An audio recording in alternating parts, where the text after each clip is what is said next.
की बात नहीं कर रहे हैं बांटने की। आप पत्रकार विभाग से ताल्लुक़ रखते हैं, पत्रकार बिरादरी से ताल्लुक़ रखते हैं, आपको स्वयं पता होना चाहिए कि इसकी शुरुआत कहाँ से हुई थी। इसकी शुरुआत राजस्थान के कई नेताओं ने की थी और बाकायदा अशोक गहलोत सरकार ने तो उसका रोड मैप भी तैयार करके रखा था।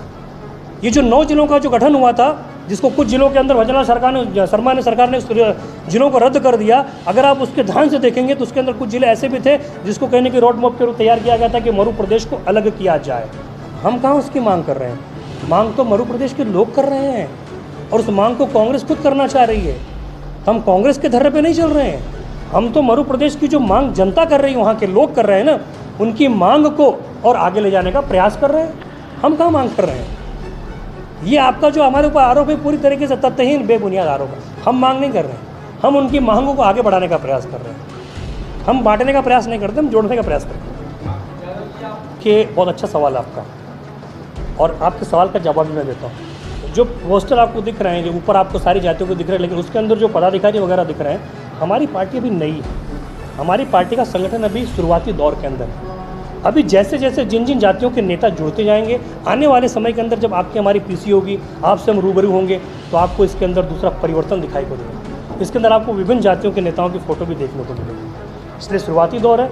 शुरुआती दौर के अंदर जो हमारे साथ जुड़ा हुआ है उनके फ़ोटो इसके अंदर हैं। उसके बाद में जैसे जैसे जातियों के लोग जुड़ते जाएंगे, धर्म के लोग जुड़ते जाएंगे, इस पोस्टर के अंदर, इस बैनर के अंदर आपको सब जातियों के लोग, सब धर्मों के लोग भी देखने को मिलेंगे। ये मेरा आपको वादा है। लगता कि हमको पूर्ण विश्वास है कि उभर पाएगी। मैंने सर के पहले सवाल के अंदर इस बात को पूरी तरह स्पष्ट कर दिया था। और आप आम आदमी पार्टी की बात कर रहे हैं, जो खुद भ्रष्टाचार की जननी है। आम आदमी पार्टी है क्या? आम आदमी पार्टी का उदय क्या हुआ? रामलीला मैदान के अंदर अन्ना हजारे से पैदा हुई आम आदमी पार्टी है। उसके बाद आम आदमी पार्टी ने क्या किया? जिस कांग्रेस के विरोध के ऊपर उसका जन्म हुआ, उसने पहले 34 दिन की जो सरकार बनाई थी, उसी कांग्रेस के सहयोग से बनाई थी।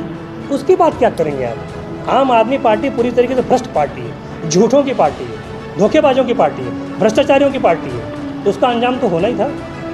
हम उसके धर्रे पे चलने वाले लोग नहीं हैं। हमारी राजनीति, हमारी विचारधारा, हमारी नीतियाँ, हमारे मुद्दे आम आदमी पार्टी से पूरी तरीके से अलग है। हम सत्ता का सुख लेने के लिए नहीं आए, हम आपको आपका हक अधिकार दिलाने के लिए आए हैं। दलितों की बात होती है, पिछड़ों की बात होती है।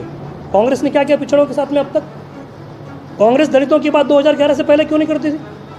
जैसे सत्ता के अंदर से बाहर चलेगी तब उसको पिछड़े दलित याद आने लग गए। आज जातिगत जनगणना की बात हो रही कि नहीं हो रही? राहुल गांधी बड़े जोरों शोर से इस बात को उठाते हैं। 2011 के अंदर जातिगत जनगणना हुई थी, लेकिन उस आंकड़े को, जातिगत जनगणना आंकड़े सार्वजनिक किसने नहीं किया अभी तक? कांग्रेस ने नहीं किया। उस आंकड़े को फाड़ने का काम किया था राहुल गांधी जी ने। तो कांग्रेस और आम आदमी पार्टी ये एक ही थैले के चट्टे बट्टे हैं। ये दिन में विरोध करते हैं, रात में गलबैयाँ बनाते हैं। आप उनसे हमारी तुलना तो बिल्कुल न करें। कि सबसे पहले तो मैं स्पष्ट कर दूं कि अभी तक शुरुआत के अंदर मैंने ऐसी कोई बात नहीं बोली जिसके अंदर आप बोले कि मैंने बहुत बड़े बड़े वादे किए। मैंने कोई बड़े बड़े वादे नहीं किए। मैंने सिर्फ ये बोला कि सुहेलदेव भारतीय समाज पार्टी अपनी नीतियाँ, अपनी विचारधारा को लेकर आगे बढ़ेगी और जनता से जुड़े हुए जो मुद्दे, उनकी समस्याएं, उनको लेकर चलेगी। हमने कोई वादा नहीं किया। हमने ये नहीं बोला कि हम राजस्थान का नक्शा ही बदल देंगे, हम राजस्थान के अंदर रामराज लेके आ जाएंगे। हमने ऐसे कोई वादे नहीं किए।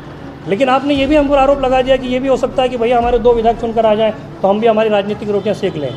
आपने ऐसा कैसे समझ लिया कि हम दूसरी पार्टियों की तरह हैं? आपके दिमाग में ऐसी कैसे बात आ गई कि हम भी अगर विधायक बन जाएंगे तो हम भी वही कार्य करेंगे जो दूसरी पार्टी ने किया? आपने हमें मौका ही नहीं दिया और पहले सवाल खड़ा कर दिया। भैया पहले मौका तो दो। आप हमसे अगर जवाबदेही लेना चाहते हैं तो पहले हमें वो जिम्मेदारी दो। जिम्मेदारी देने के बाद में हमसे सवाल करो, तब हम आपको बोलेंगे कि हाँ, हमने जो वादे किए थे वो हमने नहीं निभाए। तो वो